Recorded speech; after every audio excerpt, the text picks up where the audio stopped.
इस कहानी की शुरुआत में हम लोग एक खूबसूरत लड़की को अकेले सोते हुए देखते हैं। जब ये लड़की गहरी नींद में थी तभी कोई इसका ब्लैंकेट खींच लेता है, जिसकी वजह से इसकी आंखें खुल जाती है। जैसे ही वो चेक करने के लिए उठी तभी कोई उसके बालों को पकड़कर उसके सर को तकिए में पटकता है। ऐसा करने वाला कोई और नहीं बल्कि खुद उसका बाप था। लड़की अपने फादर से पूछती है आपको क्या हुआ, लेकिन वो कोई जवाब नहीं देता और वो अपनी बेटी के जिस्म पर गंदी निगाहों से देख रहा था। अब वो अपने चेहरे को अपनी बेटी के सामने लेकर आता है और वो बोलता है मेरी बेटी कितनी बड़ी हो गई है। ये लड़की अपने पिता की इन बातों को सुनकर बहुत डर जाती है। अब ये आदमी उस लड़की के बालों को छोड़कर उसके चेहरे को छूने लगता है। लड़की डर के मारे रोने लगती है। उसे जरा भी समझ में नहीं आ रहा था कि उसके साथ क्या हो रहा है और तभी उसके फादर यहाँ से चले जाते हैं। जैसे ही अगली सुबह होती है हम लोग लड़की के माँ को खाना बनाते हुए देखते हैं। इस लड़की का नाम मैरी है। मैरी यहाँ पर बैठे बैठे ये सोच रही थी कल रात को मेरे साथ जो भी कुछ हुआ क्या मुझे वो सारी बातें अपनी माँ को बतानी चाहिए। तभी उसकी बहन और उसका छोटा भाई दोनों नाश्ते के टेबल पर आते हैं। कुछ ही देर के बाद में इन लोगों के फादर भी यहाँ आकर बैठ जाते हैं और यहाँ आकर वो ऐसा बिहेव कर रहे थे जैसे कल रात को कुछ हुआ ही ना हो।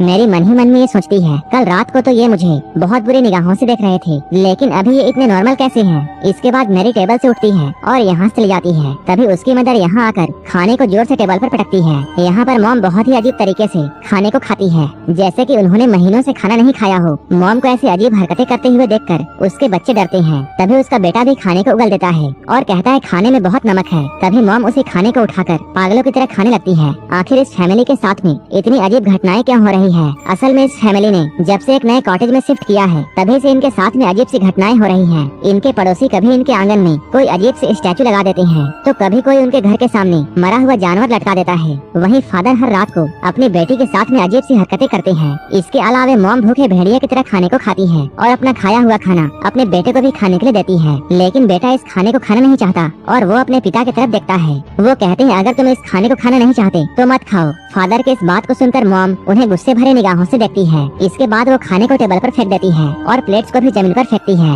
ये सब देखकर बच्चे बहुत डर जाते हैं। वो अपने बेटे को चिल्लाकर ये कहती है जो भी कुछ मैं बनाती हूँ तुम चुपचाप उसे खाया करो। वो इतनी जोर से चिल्लाती है कि उसका बेटा डर से रोने लगता है। बाप और बेटी को समझ में नहीं आ रहा था कि मॉम को क्या हो रहा है, लेकिन ये सब तो बस शुरुआत थी। इधर मैरी जब बाथरूम में नहा रही थी तभी कोई उसके पास आकर खड़ा हो जाता है। जब वो शीशे को साफ करके देखती है तब वो अचानक अपनी बहन को यहाँ देखकर डर जाती है। कुछ देर के बाद ये दोनों बहनें कमरे में होती हैं। तभी छोटी बहन मैरी को ये बताती है कि कैसे हर रात उसके फादर उसके कमरे में आते हैं और उसके साथ अजीब सी हरकतें करते हैं। मैरी जब अपने बहन से इन बातों को सुनती है तो उसे यकीन नहीं होता है कि उसके बहन के साथ में भी वैसा ही हो रहा है जैसा कि उसके साथ हर रात होता है। ये लोग अभी बातें कर ही रहे थे तभी इनके डैड अचानक यहाँ आ जाते हैं। इनके डैड ने भी इन दोनों की बातें सुन ली थी। तभी अचानक वो एक चाकू निकालकर इन दोनों पर हमला कर देते हैं। मैरी उन्हें धक्का देकर गिरा देती है और ये लोग अपनी जान बचाकर कमरे से भागते हैं। फिर से उनके डैड उनके सामने आ जाते हैं और मैरी की बालों को पकड़ लेते हैं। वो कुछ देर इन दोनों को देखते हैं और फिर मैरी को उठाकर फेंकते हैं। मैरी सीढ़ियों पर जाकर गिरती है और चोट की वजह से बेहोश हो जाती है। वहीं मैरी की बहन एना डरकर वहाँ से भागने लगती है। जब वो पीछे मुड़कर देखती है तब वो पाती है उसके डैड उसके पीछे नहीं आ रहे हैं। इधर डैड स्टोरेज रूम में गए हैं और वहाँ से वो एक हथौड़ा लेकर बाहर आते हैं। तब तक इधर मैरी को भी होश आ जाता है। वो अपनी बहन एना को ढूंढने लगती है। तभी अचानक उसे ऐसा लगता है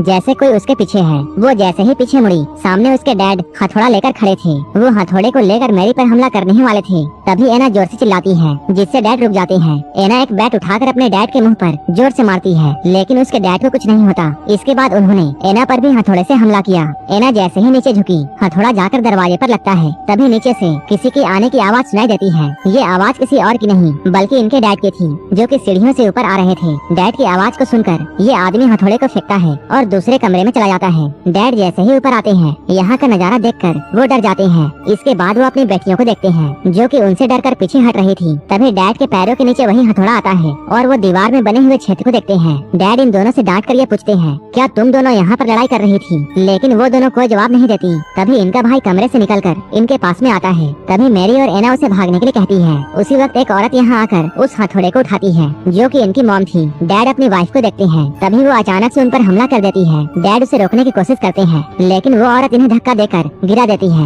मॉम यहाँ पर बहुत डरावनी स्माइल करती है और वो टूटे हुए कांच पर पैर रखकर बड़ी आसानी से अपने रूम में चली जाती है। नीचे से फिर से किसी औरत की आवाज आती है और ये आवाज किसी और की नहीं बल्कि इनकी असली मॉम थी। वो यहाँ आकर इन सभी से पूछती है कि यहाँ क्या हो रहा है, लेकिन अब सभी लोग उनसे डरने लगते हैं। ये लोग डरते हुए रूम का दरवाजा खोलते हैं लेकिन अब इस रूम में कोई नहीं था। इसके बाद ये लोग फ्लोर पर पड़े हुए हथौड़े को देखते हैं। मॉम अपनी बेटियों के पास में जाकर पूछती है क्या हुआ है, लेकिन एना और मैरी अपनी मॉम से बहुत डर रही थी। इसके बाद डैड अपने भाई को अपने घर पर बुलाते हैं। इनका भाई चर्च में एक पादरी था। चर्च के फादर यहाँ आकर जाकर उन्हें और भी ऐसे ही घटनाओं के बारे में बताते हैं। लेकिन उसका बड़ा भाई इन सब में विश्वास नहीं करता था। रात को ये सभी लोग ये डिसाइड करते हैं कि ये सभी लोग एक साथ एक ही रूम में सोएंगे। लेकिन रात में इनके छोटे बेटे को टॉयलेट आती है। वो बिना किसी को परेशान किए खुद अकेला ही बाथरूम चला जाता है। तभी उसी की तरह दिखने वाला एक बच्चा रूम में आता है। वो एक चाकू को उठाकर अजीब सी स्माइल करता है। वो फादर को मारना चाहता था, लेकिन वो उसे नहीं मारता। देखने में ऐसा लग रहा था जैसे कि उसे ऐसा करने में किसी चीज ने रोक दिया हो। आज की रात आराम से गुजर गई।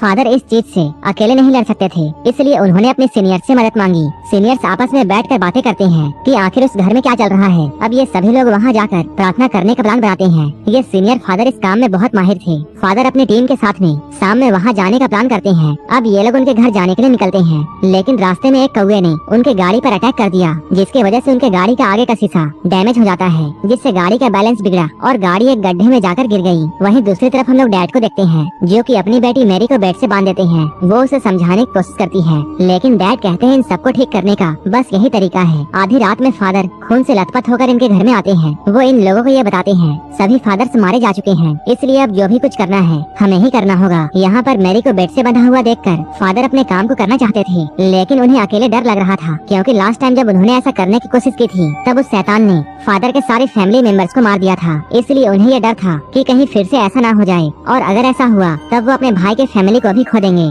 लेकिन उसका बड़ा भाई रोते हुए उससे कहता है तुम अपना काम करो, हम लोगों को मिलकर लड़ना होगा, नहीं तो वो हम सभी को मार देगा। ये बात सुनकर फादर कैंडल्स को जलाते हैं और मैरी के ऊपर होली वाटर छिड़कते हैं। मैरी होली वाटर की वजह से चिल्लाने लगती है। इसके बाद फादर मैरी के सीने पर एक क्रॉस रखते हैं और इसके बाद वो उसे एक छड़ी से मारने लगते हैं। मैरी दर्द से चिल्लाने लगती है। वो पूछती है वो लोग उसके साथ ऐसा क्यों कर रहे हैं। फादर मैरी के डैड से ये पूछता है क्या तुम अब भी इस इलाज को कंटिन्यू करना चाहते हो। ये सब देखकर मैरी के डैड रोने लगते हैं। जब एक छड़ी टूट जाती है तब पादरी दूसरी छड़ी निकालता है। मैरी दर्द के मारे बेहोश हो जाती है। वहीं दूसरी तरफ हम लोग उस जगह को देखते हैं जहाँ यहाँ पर आने वाले फादर का एक्सीडेंट हुआ था। यहाँ पुलिस की टीम पहुँच चुकी है। जैसे ही वो लोग गाड़ी से फादर को निकालते हैं, गाड़ी में जोरों से धमाका होता है। इन सभी लोगों के बीच में मैरी के डैड का भाई भी मौजूद होता है। इसका मतलब ये था कि वो आदमी जो कि अभी मैरी के घर पर है वो कोई पादरी नहीं बल्कि खुद वही शैतान है। इसलिए वो मैरी को बेवजह दर्द दे रहा था। लेकिन अब मैरी की मॉम से ये सब बर्दाश्त नहीं होता। वो कहती है ये कोई इलाज नहीं है, ऐसा करते रहने से मेरी बेटी तो मर जाएगी। इसके बाद वो फादर को पकड़ लेती है ताकि वो मैरी को ना मार सके। लेकिन डैड उसकी बातों को नहीं सुनते और वो अपनी बीवी को जोर से धक्का देते हैं और पादरी से कहते हैं तुम इस रिचुअल को करते रहो।